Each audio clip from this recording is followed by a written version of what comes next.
बिस्मिल्लाहिर्रहमानिर्रहीम। अस्सलाम वालेकुम स्टूडेंट्स। अच्छा, लास्ट हमने सीरीज में 265 एमसीक्यूज तक डिस्कशन कर ली थी।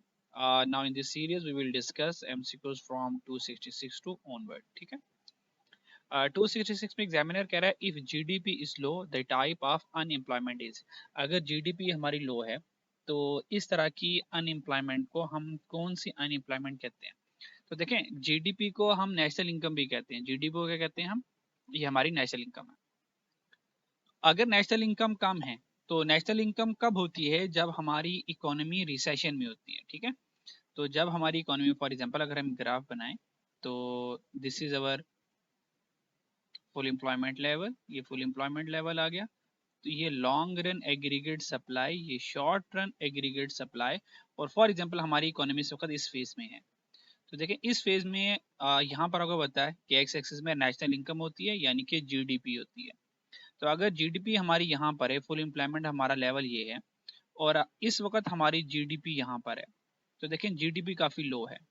तो जीडीपी लो कब होती है? जब हमारी इकोनॉमी रिसेशन फेज पे होती है, डिप्रेशन फेज पर होती है। ठीक है। तो इकोनॉमी का रिसेशन फेज, डिप्रेशन फेज, ये किस तरह की अनएम्प्लॉयमेंट होती है? ये डिमांड साइक्लिक अनएम्प्लॉयमेंट होती है। ठीक है। तो टाइप ऑफ अनएम्प्लॉयमेंट क्या होगी? हम कहेंगे डिमांड डेफिशिएंट भी कहते हैं और इसको साइक्लिक भी कहते हैं। ठीक है। तो अब ये देख लीजिएगा कि एग्जाम में डिमांड डेफिशिएंट वाली ऑप्शन है या साइक्लिक वाली ऑप्शन है हमारे पास। ठीक है। 267 देखते हैं। इन recession business confidence is high. अभी हमने बात की हमारी जीडीपी इस वक्त यहाँ पर है। इस वक्त इसका मतलब ये है हम, ये हमारा फुल एम्प्लॉयमेंट लेवल है, यानी कि फुल एम्प्लॉयमेंट लेवल का मतलब हमारी इकोनॉमी यहाँ पर बूम पर है।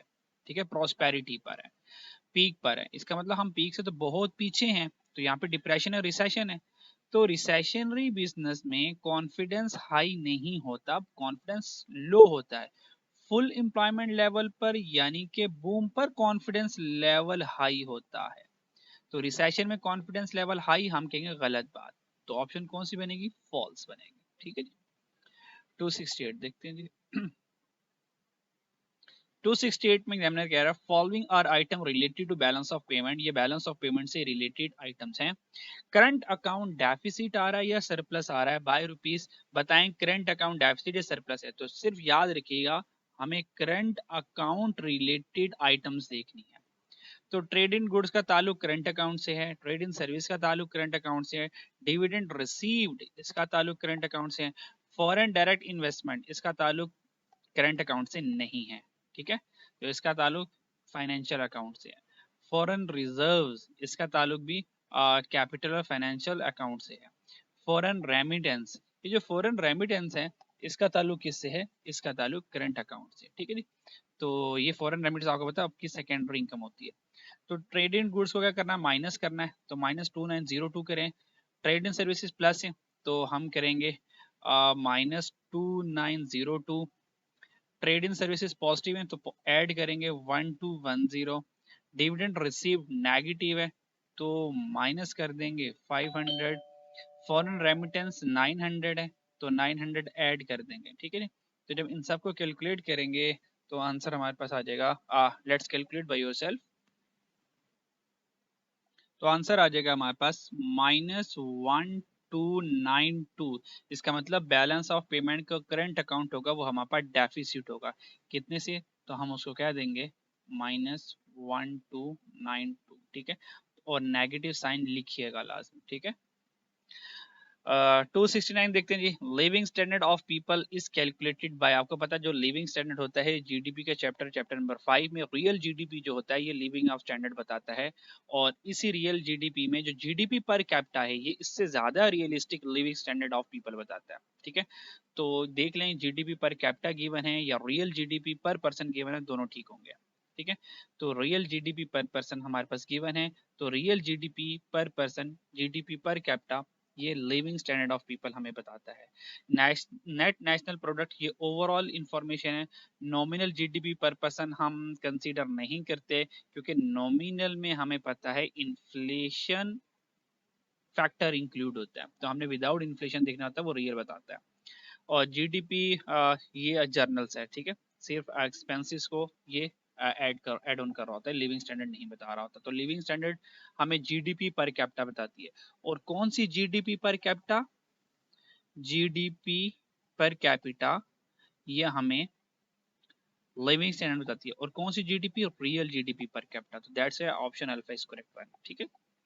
270 which of the following is the social security benefit? Social security benefit है क्या?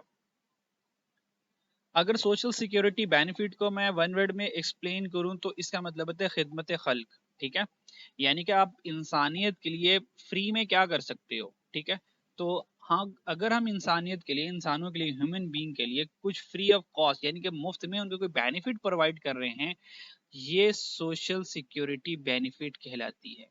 ठीक है, यानी कि खिदमत खल्क करना, इंसानियत की खिदमत के लिए, उनकी भलाई के लिए कोई काम करना। अनडिस्ट्रीब्यूटेड प्रॉफिट का सोशल सिक्योरिटी है? हरगिज नहीं। अनडिस्ट्रीब्यूटेड प्रॉफिट तो कंपनी मेहनत करके प्रॉफिट अर्न करती है और अपने पास रिटेन कर लेती है, तो अनडिस्ट्रीब्यूटेड प्रॉफिट सोशल सिक्योरिटी नहीं है। डिस्काउंट डिस्काउंट देकर फायदा किसी को देना, तो भाई ये तो कोई फायदा नहीं। इसका मतलब आप डिस्काउंट लेने से, देने से पहले कोई ना कोई से पेमेंट ले रहे होंगे ना, यानी कि कोई ना कोई ट्रांजैक्शन हो रही होगी। ठीक है, तो डिस्काउंट देना तो ये कोई खिदमत खल्क नहीं है। तो डिस्काउंट जब दोगे, बदले में कुछ ना कुछ तो पैसे लेंगे ना। फॉर एग्जाम्पल, अगर एक चीज 100 रुपीज की है, उसमें से आपने 10 रुपए डिस्काउंट दे दिया, तो 90 रुपीज तो आपने चार्ज किए होंगे। तो this is not meant for social security, तो डिस्काउंट भी नहीं है। पर्सनल इनकम, पर्सनल इनकम कैसे आएगी? ऑब्वियस बात है, मैं मेहनत करूंगा, बिजनेस करूंगा या मजदूरी करूंगा, तो मैं ये अर्न करूंगा तो मेरी पर्सनल इनकम आएगी। यानी कि पर्सनल इनकम भी तब आती है जब कोई इकोनॉमिक ट्रांजेक्शन परफॉर्म की जाए या हम कोई ना कोई इकोनॉमिक एक्टिविटी में इन्वॉल्व हों एज अ लेबर के तौर पर। ठीक है, और हमें रिवॉर्ड के तौर पर हमें इनकम मिलेगा, हमारी पर्सनल इनकम मिलेगी। तो ट्रांसफर पेमेंट जो है ये सोशल सिक्योरिटी, ये खिदमत खल्क है। यानी कि ट्रांसफर पेमेंट के अगेंस्ट हम ना कोई काम कर रहे होंगे, ठीक है, ना कोई एक्टिविटी परफॉर्म करेंगे। फॉर एग्जांपल, जैसे कि हम ज़कात देते हैं। जब हम ज़कात किसी पर्सन को देते हैं, क्योंकि अल्लाह का हुक्म है, फंडामेंटल ऑफ इस्लाम में ज़कात एक रुकन है, तो ये हम सब पर फ़र्ज़ है, जो साहिब इस्तात होता है उसको ज़कात पे करनी होती है। तो जब ज़कात पे करते हैं, तो जिस पर्सन को हम ज़कात पे करते हैं उसको ये नहीं कहते भाई अब आपको मैं ये पैसे दे रहा हूँ और चलें आप इसके बदले में मेरा कोई काम कर लें, तो ये तो इकोनॉमिक ट्रांजैक्शन होगी ना। तो ज़कात हम बस दे देते हैं, कहते हैं बस ठीक है भैया आपके पैसे हैं। इस्लाम तो ये कहता है कि अगर आपने किसी को ज़कात देनी है तो don't say it's amount related to ज़का। ठीक है, बस सिंपल ये कह देंगे ठीक है यार ये मेरी तरफ से आपको गिफ्ट है। ठीक है, उसको मत बताएं कि मैं आपको ज़कात दे रहा हूँ, ताकि उसका दिल आजारी ना हो, डिसहार्ट ना हो। ठीक है, इसी तरह हम सदका देते हैं। ठीक है, सदकात वगैरह देते हैं, तो ये भी ट्रांसफर पेमेंट है। हम इंसानियत की भलाई के लिए मुफ्त में पैसे दे रहे होते हैं। ठीक है, इसी तरह कोई चैरिटी होगी, तो चैरिटी के लिए हम क्या कर रहे होते हैं? मुफ्त में पैसे दे रहे होते हैं, कोई एड वगैरह दे रहे होते हैं, तो ये ट्रांसफर पेमेंट है। ठीक है, जैसे कि हमने किसी को गिफ्ट दे दिया। ठीक है, तो अब गिफ्ट में विदाउट इकोनॉमिक एक्टिविटी होती है। हम किसी को गिफ्ट देते हैं, बदले में ये नहीं कहते हैं भाई अच्छा अब अगली बार उम्मीद करूंगा इससे बड़ा गिफ्ट आप मुझे देंगे। ठीक है, तो ऐसा नहीं होता। तो ट्रांसफर पेमेंट जो है ये सोशल सिक्योरिटी बेनिफिट की एग्जांपल है। तो our correct option is Charlie. 271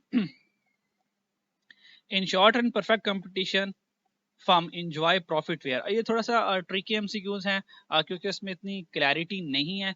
तो जितने भी गिवन मेरे पास ऑप्शन है, तो इसी ऑप्शंस के तहत मैं आपको बता दूंगा। ठीक है, वरना सिनेरियो परफेक्ट कंपटीशन जहां पर प्रॉफिट एंजॉय करता है, वो नॉर्मली ये होता है कि जब एवरेज रेवेन्यू ग्रेटर हो जाए एवरेज कॉस्ट से। ठीक है, या इन अदर सेंस जब टोटल रेवेन्यू ग्रेटर हो जाए टोटल कॉस्ट से। अगर ये सिचुएशन नजर आ रही है, ठीक है, परफेक्ट कंपटीशन में, तो प्रॉफिट हम एंजॉय कर रहे होते हैं, वो सुपर नॉर्मल प्रॉफिट हमारा हो सकता है। ठीक है, और जबकि हमें पता है परफेक्ट कंपटीशन में लॉन्ग रन में हमेशा नॉर्मल प्रॉफिट होता है।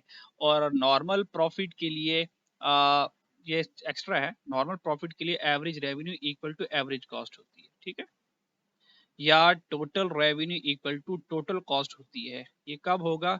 जब नॉर्मल प्रॉफिट कैलकुलेट करेंगे किसमें? लॉन्ग रन में। अच्छा, एक और बात याद रखिएगा, ये डिस्कशन का फायदा तब ही है जब आपके पास बेसिक कॉन्सेप्ट हों।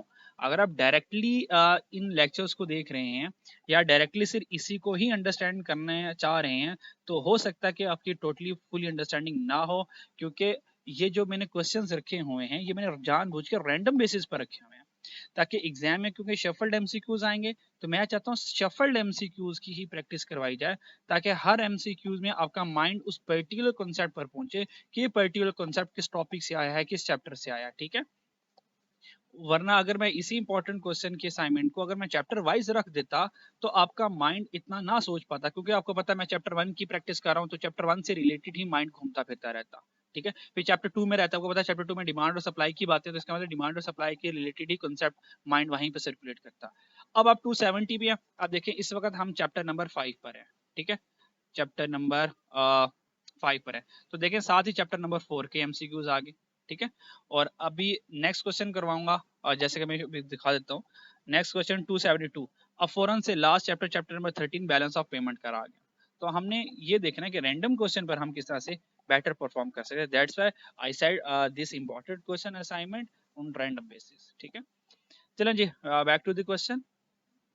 271 पर थे, तो मैंने आपको कंडीशन बता दी, नॉर्मली एवरेज रेवेन्यू ग्रेटर और एवरेज कॉस्ट से तो प्रॉफिट एंजॉय करती है फर्म, या टोटल रेवेन्यू ग्रेटर हो टोटल कॉस्ट से तो फर्म प्रॉफिट एंजॉय करती है। अब गिवन ऑप्शंस के अंदर हमने देखना कि कौन सा सूटेबल है, हालांकि गिवन ऑप्शन इतनी एग्जैक्ट नहीं है, जो कि हो सकता है थोड़ी सी गड़बड़ ऑप्शन हो, ठीक है जी। तो फिर भी हम according to the given option एक डिसीजन लेने की कोशिश करते हैं। एक्चुअल क्या था वो मैं बता चुका, एक्चुअल ये है, ठीक है, ये ट्रू ऑप्शंस है, ये ट्रू ऑप्शंस हैं, ठीक है। लेकिन मान ले के हमें गिवन ऑप्शन में से, बिलो गिवन ऑप्शन में से सिलेक्ट करना है। टोटल रेवेन्यू लेस है एवरेज कॉस्ट से, लेस वाले को तो वैसे ही गोली मार देना, इसको तो देखना नहीं है। मतलब अगर रेवेन्यू एवरेज कॉस्ट से, अगर रेवेन्यू कम पे चल रहा है तो प्रॉफिट थोड़ी एंजॉय होगा, तो लॉस पोजीशन है। टोटल रेवेन्यू लेस, आगे पढ़े ही बिना, ये तो गेम से आउट है। ये देख लें total revenue greater than average cost. असल में, अच्छा जी, असल में total revenue greater than average cost ये कंपैरिजन बनता नहीं है, याद रखिएगा। टोटल रेवेन्यू का कंपैरिजन हमेशा टोटल कॉस्ट से होगा, और एवरेज रेवेन्यू का कंपैरिजन एवरेज कॉस्ट से होगा। टोटल का कभी भी एवरेज से कंपैरिजन नहीं होता, ठीक है। तो टोटल का एवरेज से जब कंपैरिजन नहीं होता तो total revenue greater than average cost है, तो हम कुछ कह नहीं सकते। तो फिलहाल ये हमारी ऑप्शंस के लिए क्वेश्चन मार्क है, हमने कहा इसके ऊपर अभी कोई फैसला कर नहीं सकते। डी को देखते हैं, डी क्या कहता है।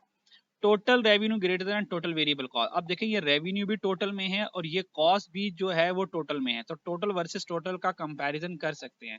तो total revenue greater than total variable cost है, यानी कि अगर काश ऐसा लिखा होता total revenue greater than total cost, तो देखे एग्जैक्टली ये वाली सिचुएशन बन जाती। क्योंकि टोटल कॉस्ट नहीं है, वेरिएबल कॉस्ट है, तो हम यही अज्यूम करके चलेंगे कि ये गिवन सर्कमस्टांसेस में हमारे पास बेस्ट ऑप्शन होगा, तो हम डी को मार्क कर देंगे। क्योंकि टोटल का कंपैरिजन एवरेज से नहीं होता तो हम इसको भी क्रॉस कंसीडर करेंगे, ठीक है। नेक्स्ट एमसीक्यूज देखते हैं जी। हम्म, अच्छा जी, क्वेश्चन नंबर 272 में, a Pakistani resident make an investment in a company resident in US. This transaction will be recorded in Pakistan as, ये पाकिस्तान में किस अकाउंट पे रिकॉर्ड होगी। अच्छा जी, अब इस कंसेप्ट को समझते हैं कि एक बंदा पाकिस्तान में है, ठीक है, the person live in Pakistan, ये पाकिस्तान में है, और ये देख भी लेते हैं, ठीक है जी। तो पाकिस्तान में ये रह रहा है और उसने यूएस की किसी कंपनी में इन्वेस्टमेंट की है, ठीक है।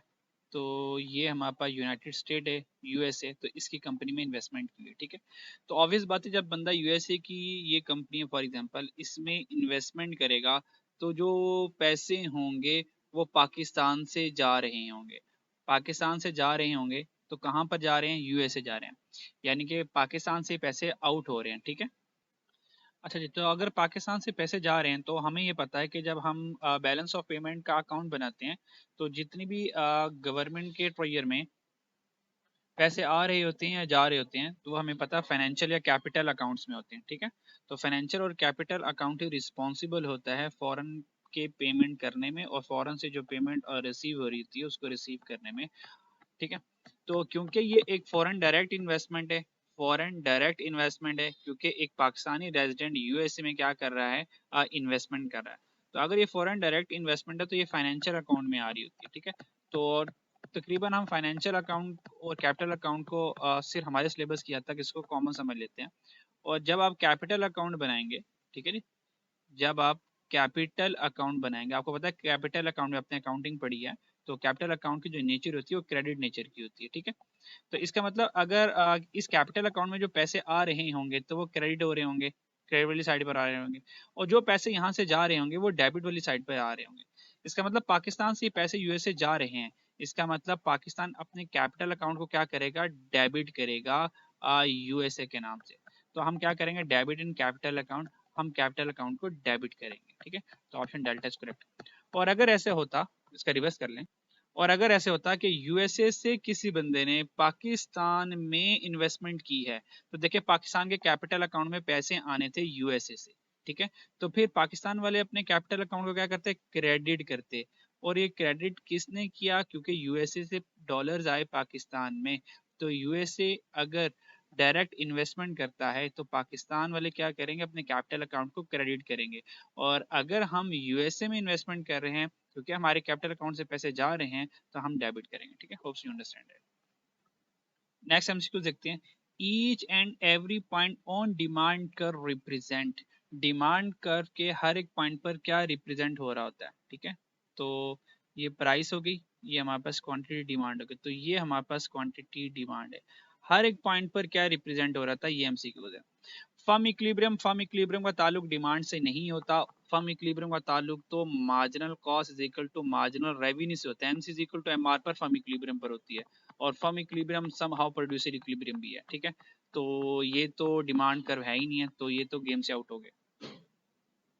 नेक्स्ट एमसीक्यू में ऑप्शन में देखते हैं कि कंज्यूमर इक्विलिब्रियम तो फिलहाल चैप्टर का अब हिस्सा नहीं है, ठीक है, पहले चैप्टर हुआ करता था।